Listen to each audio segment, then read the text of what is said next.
Good day and welcome to the January 2026 business meeting.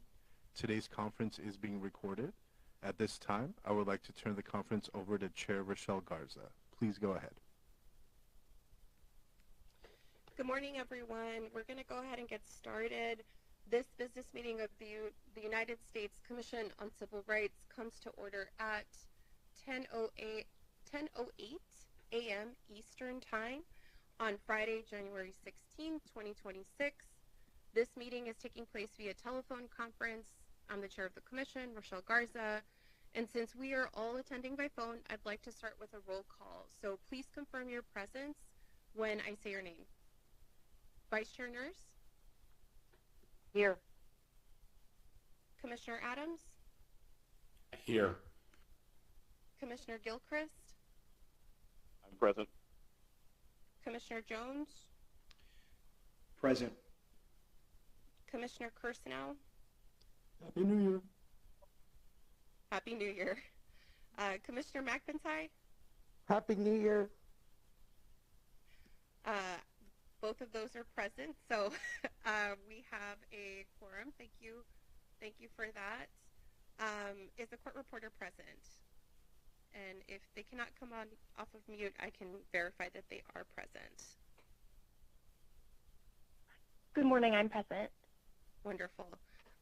Is the staff director present? I'm here. Is the parliamentarian present? I'm present. Great. All right, so before we proceed to today's agenda, I just want to begin by welcoming my fellow commissioners and our staff back for the new year. This is the Commission's first business meeting of 2026, and I appreciate everyone's flexibility and professionalism as we resume our work following an extended period of disruption. As commissioners and staff know, the Commission is returning from a prolonged government shutdown compounded by the holiday period and ongoing uncertainty related to commissioner appointments and quorum. And despite these challenges, the Commission continues to move forward on its core responsibilities. Our statutory mandate has not changed. We are here to protect the civil rights of all people in this country and to respond to congressional requests in a fair, independent, and bipartisan manner. I also want to acknowledge recent updates regarding commissioner appointments.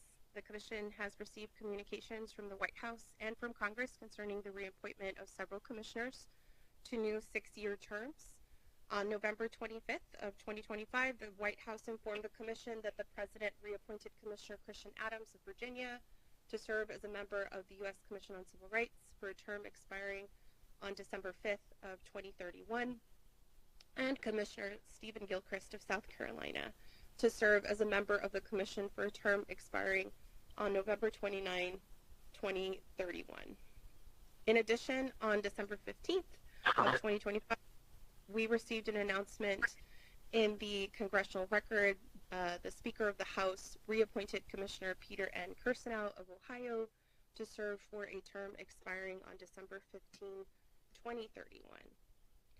As chair, my priorities for the coming year remain clear: to protect the Commission's independence, to elevate the work of our state advisory committees, and to ensure that our investigations and reports address the most urgent civil rights challenges of our time. And so, consistent with those priorities, the Commission was unable to convene the November 2025 public briefing for our statutory enforcement report examining the federal response to anti-Semitism on college and university campuses due to the government shutdown.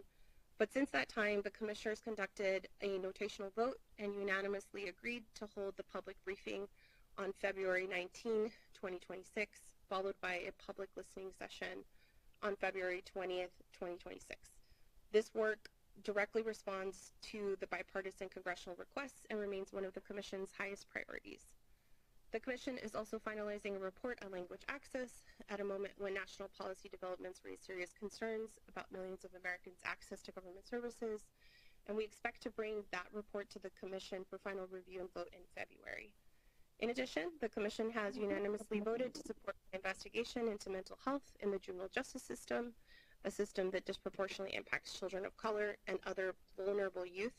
We are preparing for a public briefing and listening session on that topic in June of 2026, And finally, at our last business meeting prior to the shutdown, members of the Congressional Hispanic Caucus urged the Commission to examine concerns related to the racial profiling of Latino Americans. Now that the Commission has resumed operations, we will work deliberately and carefully to address those concerns consistent with our statutory mandate and investigative processes. At every step, the Commission will continue to shine a light on civil rights violations, defend equal protection under the law, and ensure that students, families, and communities are never left without recourse. And with that, with all of those announcements, we're going to go ahead and proceed with today's business. Now we're going to proceed with today's agenda as posted on the Federal Register. We're going to be considering the following. First, a State Advisory Committee presentation, and then followed by the Staff Director's report. Are there any motions to amend the current agenda? Okay, hearing none, we will move to consider the first agenda item. We're going to hear from our Washington State Advisory Committee Chair, Alexis Harris, on the committee's report entitled Physical Barriers to Accessibility for Individuals with Disabilities. Thank you, Chair Harris, for being here. I'm going to turn the floor over to you. Thank you so much, Chair Garza, and to the members of the committee for inviting me to speak today, and also for the work that you do to protect civil rights. Good morning. I am Alexis. I'm sorry? I am Alexis Harris. I am the former chair of the Washington State Advisory Committee. For identification purposes, I'm a sociology professor and chair of the American Ethnic Studies Department at the University of Washington. Today, as you noted, I will be presenting the findings of our report, Physical Barriers to Accessibility for People with Disabilities, which was completed and voted upon by the committee in March of 2024. I did term out in 2024, so I'm no longer on the committee at this time. In terms of the rationale for the report, the topic of the report was motivated by one of our committee members who uses a wheelchair and is an advocate for disability rights in Washington State. They submitted a topic report, and we discussed as a committee the topic, and we learned a great deal from his experiences and decided to focus our 2023-2024 work in this area. For context, in 2015, Disability Rights Washington filed a lawsuit, Reynoldson et al. Versus the City of Seattle, asking a federal court to help in ensuring that the City of Seattle makes its streets safe and accessible for people with mobility disabilities. In 2017, a settlement agreement was entered into laying out a plan for Seattle to fulfill the promise of the ADA, furthering equal access to people with disabilities who live, work, or travel in Seattle.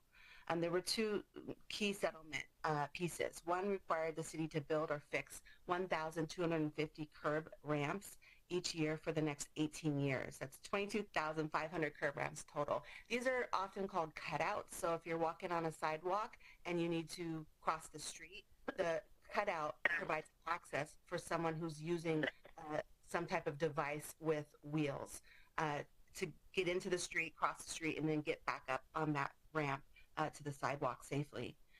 The city also agreed to make its best, quote unquote, its best efforts to investigate curb ramp requests within 30 days and to fix them within 12 months. So we had several public hearings and witness testimony, and our report found significant problems across Washington State. I'll go through the 8 findings really quickly. The first finding was that physical access continues to be a challenge for individuals with disabilities in Washington State. Even though the Rehabilitation Act and the Americans with Disabilities Act has been in existence for decades, localities are not fully complying with accessibility standards in public areas. The second finding, physical accessibility is not consistent throughout Washington State, as each distinct county has varying levels of investment in accessibility for individuals with disabilities. Third, there's a lack of dedicated funding to meet current ADA compliance standards. This lack of funding limits both improvements to existing infrastructure and new projects to expand access. Fourth, enforcement of ADA compliance is largely dependent on individual lawsuits and individual complaints filed by affected individuals. The fifth finding is that because of the complaint-driven nature of the remedy process, authorities do not respond equitably to inadequate physical access.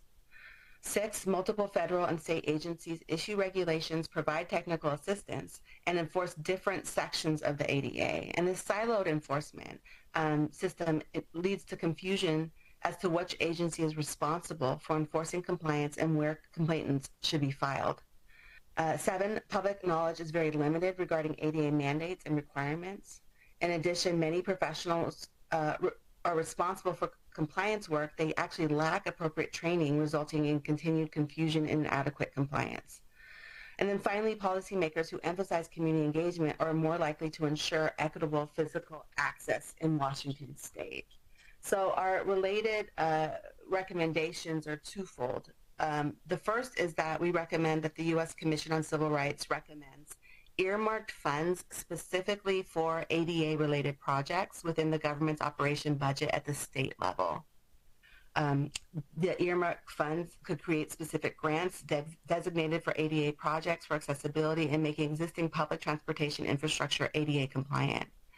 We also, under this bucket, suggest that the U.S. Commission recommend that the creation of accessibility fund for businesses occurs to help businesses become compliant and focus on especially rural communities that require high levels of ADA accessibility investments. Under this bucket, we suggest that you recommend that there's a mandate and fund the replacement of older public transportation vehicles that cannot be made accessible. That's the first bucket of policy recommendations. The second is that we recommend to the Washington State Legislature that they create an agency that is dedicated to ADA compliance and allocating government funds for accessibility infrastructure. This office should ensure that larger localities within Washington have a designated staff position for coordinating and ensuring ADA compliance, that they provide educational resources and guidance to local jurisdictions, that they hold these jurisdictions accountable when they are not making appropriate investments in improving their ADA compliance, that they guide complainants through the complaint process. This may include case managers that assist complainants and follow their cases or similar oversight. And we suggest the state create a certification for businesses that attests that they are ADA compliant and allows them to be protected from future litigation. We found it was important that there's a communication between businesses that have construction or businesses that we want people to have access to, that we understand the pressure and the cost to be ADA compliant. So there was a real emphasis in the testimony that was given that there's some type of a partnership with the state, with people who need access, and with business owners to make the locations ADA compliant. In conclusion, our report highlights the limited public knowledge about ADA mandates and the inadequate training for compliance, and these further compound the challenges that people with disabilities face. The committee wants to highlight the importance of community engagement, particularly through accessible communities advisory committees, and the importance of engaging with individuals who are directly impacted by the barriers to physical accessibility is the best way to improve access in Washington state and other jurisdictions. Hearing from people who have mobility challenges in front of them is really important to see the world from their perspective. The committee urges both federal and state government to prioritize and enforce the groundbreaking American with Disabilities Act. I think my biggest takeaway, and I think the biggest takeaway I hope that the commissioners on this call hear, is that when you're driving down the street or walking down the street, notice the sidewalk that you're on. Is there a sidewalk? Is there a cutout? And your view of the world will change dramatically if you begin to look for spaces. If I was in a wheelchair, if I was using a wheelchair or using a walker, how would I get around? And you'll start to see the massive amount of challenges that people with disabilities in our country face. I hope our findings and recommendations will contribute to positive reforms, and I really thank you for your time and welcome questions. Especially, I'd like to thank Brooke Perry, who's been an amazing supporter of the Washington Advisory Committee over several years. Thank you. Well, thank you so much, Chair Harris. I do want to, before we move on to questions, I do want to assure you that my colleagues and I are actively working to reappoint civil rights leaders from Washington State to serve on the advisory committee, and we remain steadfast to in our commitment to that work. Thank you for your presentation. I'll let others chime in if they have a question before I take the chair's privilege and ask a question. So if you would unmute and be recognized. Thank you, Chair Garza. Of course.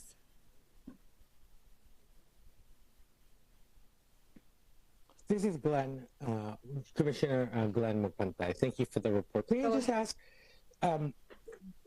this is a great report. I appreciate the findings and the sensitivity to the limitations on budget to accommodate the needs. Can I ask, have the findings and recommendations been transmitted to the City of Seattle elected officials and policymakers who could address some of these concerns? Honestly, Commissioner, I timed out right at the end of the report, and I don't know if or how the committee has been active or not in distributing the report. So I have to say, I'm sorry, I don't know. To my staff, to the staff of the commission, I would say we are working. It isn't active because it hasn't been appointed. We're trying to do that. Let's try to make sure that we get these findings and recommendations to the elected officials and the policymakers who could address these issues. I think they should know about the great work that the State Advisory Committee of the great state of Washington have done and the findings that they have found. I agree. Thank you. And we have done that in the past with prior reports when I was on the advisory committee. And so maybe I should check in with former members and see if they've taken the lead in forwarding it out. I agree that this is important information. It needs to be shared. Hey, Staff Director, that's okay, yes? Yes, absolutely. Okay, thank you. Thank you. Any other questions from other commissioners? Madam Chair, Kirsten here. Yes, go ahead, Commissioner Kirsnow. Thank you. Ms. Harris, thanks very much for your service and also for the report. I have a question that I should know the answer to, but does Washington State have a separate agency that deals with civil rights abuses, civil rights violations? There is an office where complaints can be made. What we found with the testimony, if I can recall, because honestly this was 2 years ago, is that it's piecemeal, dependent upon 88 complaints of potential violations. And so people were unsure, depending upon what county or municipality they were in, where to make the direct complaint. And many of the people that testified said that they would make a complaint to the office, but would never hear back. And that highlights a key problem, is that as I indicated in some of the findings, is that the ownership of solving the problem was really on the people who were facing the problem. And the testimony was really heartbreaking of people who were trying to access jobs or, just even going out for dinners, that the onus was on them to make a complaint. And whereas the no one else was really held accountable, or there was no other oversight of businesses or even the city streets to be accessible. Thank you.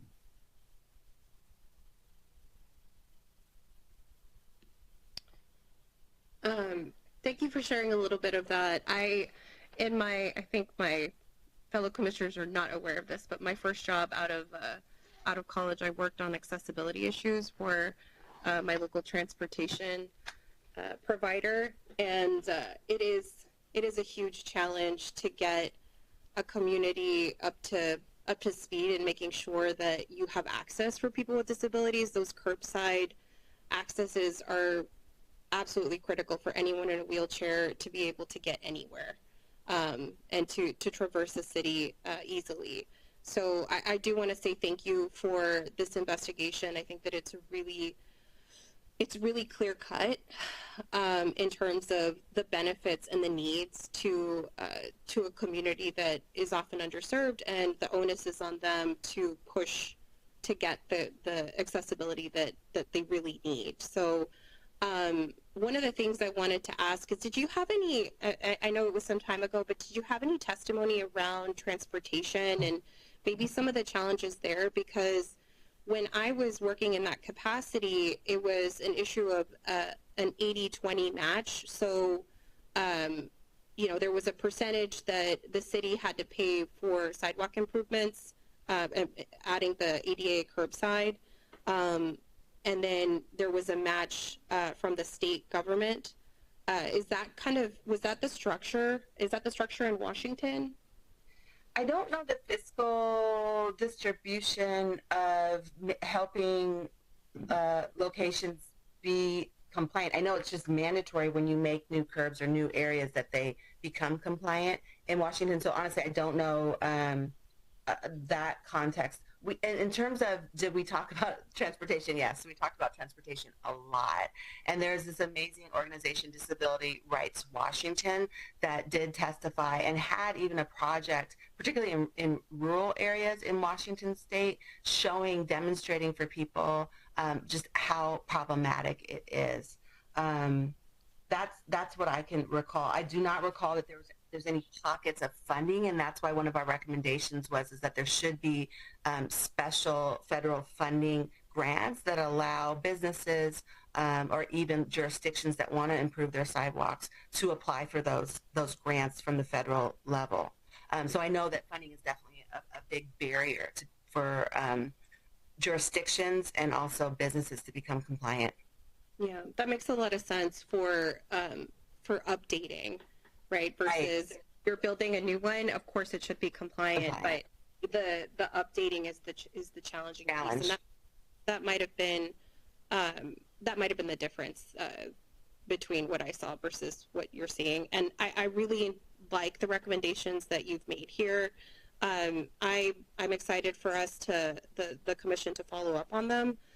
So we'll work with our acting deputy staff director, Merrick Xavier Breyer, and make sure that we uplift these recommendations that you all have made. But before I move on and thank our presenter, are there any other questions from commissioners? And if so, just come off. Okay, Commissioner Kirsnow? Yes, thank you. One other question with respect to education. Did you have any evidence adduced related to the status of accommodations provided by, say, K through 12 schools and even colleges related to disabilities? No, we were strictly focused on mobility, but as a university professor, I can attest that we are working within our university very quickly to make sure that all of our teaching materials are ADA compliant by this spring. So I do know on the ground from experience that many institutions, K through higher ed, are working on the updated mandates for ADA compliance for students. Thank you. Mm-hmm. Thank you all very much for your time. I appreciate it. Well, thank you very much for coming and presenting. If there are no further questions, this is going to conclude the presentations from our advisory committee chairs. So thank you, Chair Harris, for your service and leadership on the Washington Advisory Committee. Thank you, Chair Garza. Wonderful. Okay. We're going to go ahead and move on with the rest of our agenda. Up next, we have our acting staff director, Merrick Xavier Breyer. We're going to go ahead and now turn to you for your monthly staff director's report. The floor is yours. Thank you, Madam Chair, and good morning, Commissioners. Welcome back and Happy New Year. In the interest of time, I have nothing further to add than what's already contained within the monthly report. But if Commissioners have any questions about the information contained in the report, I'm happy to answer them. Thank you. Madam Chair? Yes, Commissioner Jones. Point of privilege? Yes, you're recognized.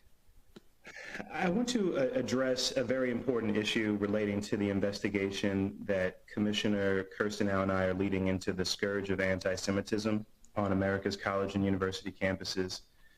Specifically, that investigation, as some of you know, is currently being impeded by the Departments of Education, Justice, and Health and Human Services.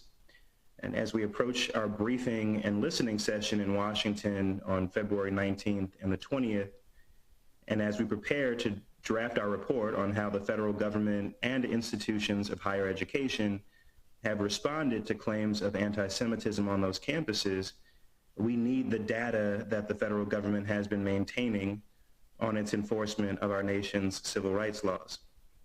The commission staff sent document requests and interrogatories to DOJ, the Education Department, and HHS that have been pending since September 9th of last year. And here we are more than 4 months later. Now, the original deadline to comply with our discovery requests was in October, but due to the government shutdown, we extended that deadline to November 19th, 2025. As you know, Madam Chair, last year the Commission voted unanimously to open this investigation, and we did so with the support of a bipartisan group of lawmakers in Congress who likewise care about this topic. Commissioner Kirstenau and I, along with our special assistants and OCRE staff at the Commission, have worked diligently on what has shaped up to be a very robust investigation, much like what we in Congress always intended for this investigation to be. We have, for example, dozens of panelists presenting at our briefing next month, several of whom have prior government experience. Some of them are students, Jewish students who have experience with anti-Semitism on college campuses, and all of whom collectively represent a diversity of relevant perspectives. We've also worked closely with stakeholder organizations in the American Jewish community and in the broader activist community in America to develop this investigation and the ultimate report that is slated to be published in September of this year. So again, this is a bipartisan investigation co-led by a bipartisan group of commissioners and encouraged by a bipartisan group of Congress members. Any suggestion otherwise, whether in the press or elsewhere, is obviously inaccurate. And it is very troubling that the Trump administration thus far has refused to cooperate in this same bipartisan spirit on a topic of great national interest and on a subject that it has said in the past that it cares very deeply about. And I would encourage any of my colleagues and all of my colleagues who have relationships in this administration to encourage compliance with the Commission's discovery request, which, incidentally, federal law requires all departments and agencies at the federal level to do. That's all I have for you, Madam Chair.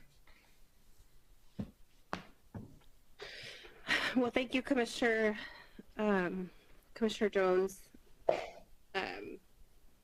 We can't do our job if we don't have the support of everyone to ensure that we can do our job. And on a personal level, I'm very proud of the work that we are doing on a bipartisan basis. So I appreciate your comments.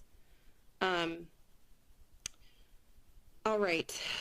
So I want to thank the staff director. So I guess that closes the portion for our staff director's report and most of the business that we have for today. But before we adjourn, I just want to take a moment to recognize 3 long-serving members of the Commission staff who are retiring.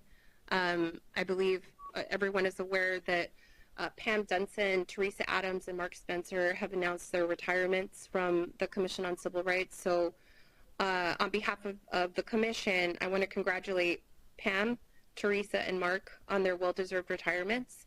Together, the 3 of them represent a combined 66 years of federal service, an extraordinary accomplishment and a legacy that will be remembered for years to come.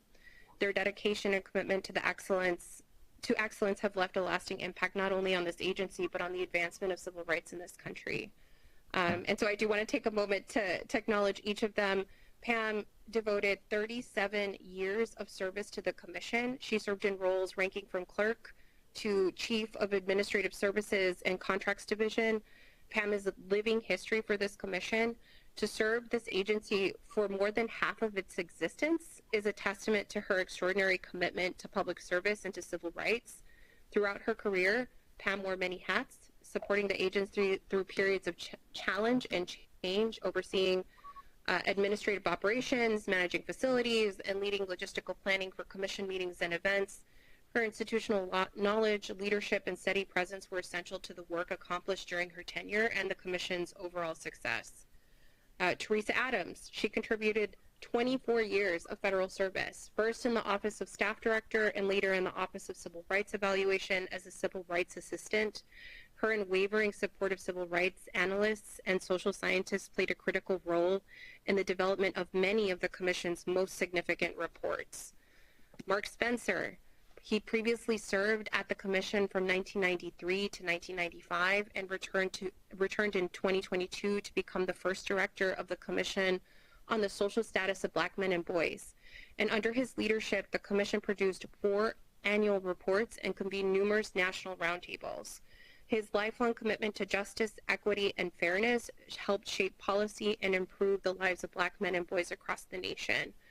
Retirement marks both an ending and a beginning, and as Pam, Teresa, and Mark begin this new chapter, we thank them for their service and for the lasting difference they have made. So on behalf of the Commission, we wish them happiness, good health, and a fulfilling retirement. So that concludes the business. Madam Chair? Yes, Commissioner McIntyre. I just want to say to those who were tired, there was clapping in the audience, but we were all muted. So you could trust that was there. I also want to recognize and thank Pam for her service. I also just want to recognize 3 other departures. One, Sarah Villanueva from Regional Programs Unit. They support the state advisory committees. I believe we've heard other reports recognizing Sarah. So I just wanted to thank her and the entire team at Regional Programs for their work. And though they are not career, these 2 other individuals are career. John Mashburn and Alexis Fragoza were special assistants. The special assistants that we have and have had worked very hard to support the commissioners. I want to thank them for their service. Both of them have been great to work with. We haven't always agreed, but that is the nature of being a bipartisan commission where people can come together. So I want to recognize and thank Alexis for her service and John Mashburn for their service, John's service, not only to the commission, but also on the Hill. And for 2 decades working on Capitol Hill to advance issues that are important to the American people. Thank you both. Madam Chair? Yes, Commissioner Christnell. Thank you, Madam Chair. I'd like to align myself with Commissioner McIntyre's very thoughtful comments. I've been on the commission for about 25 years now, and it seems like everyone that you've mentioned has been there since I've been there, with the exception of course, Ms. Fragoza and Mr. Mashburn, both of whom dedicated themselves to their respective commissioners in exemplary form.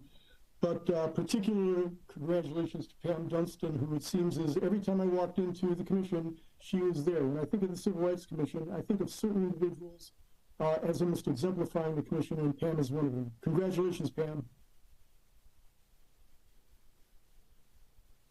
Thank you for your words, Commissioner Christnell. As you are the longest serving commissioner on this commission, I believe that means something for her. Well, that concludes all the business that we had on the agenda for today's meeting. And as we head into the Dr. Martin Luther King Jr. holiday weekend, I just wanted to close with some words from Dr. King that speak directly to the responsibility of this commission and the moment that we're living in. Dr. King wrote these words in 1963 from a Birmingham jail cell, rejecting the notion that any person living in this country could be treated as an outsider beyond the protection of the law. Dr. King wrote, "Injustice anywhere is a threat to justice everywhere. We are caught in an inescapable network of mutuality, tied in a single garment of destiny. Whatever affects one directly affects all indirectly. Never again can we afford to live with the narrow, provincial, outside agitator idea. Anyone who lives inside the United States can never be considered an outsider anywhere within its bounds." These words remind us that civil rights are not conditional, that due process is not selective, and that no person should be treated as disposable or beyond the protection of the law. That principle remains at the heart of this commission's work.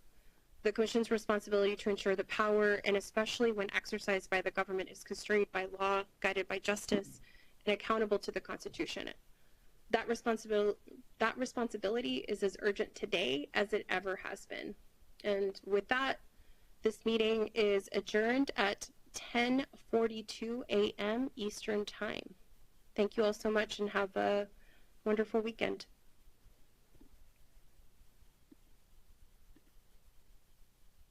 Bye.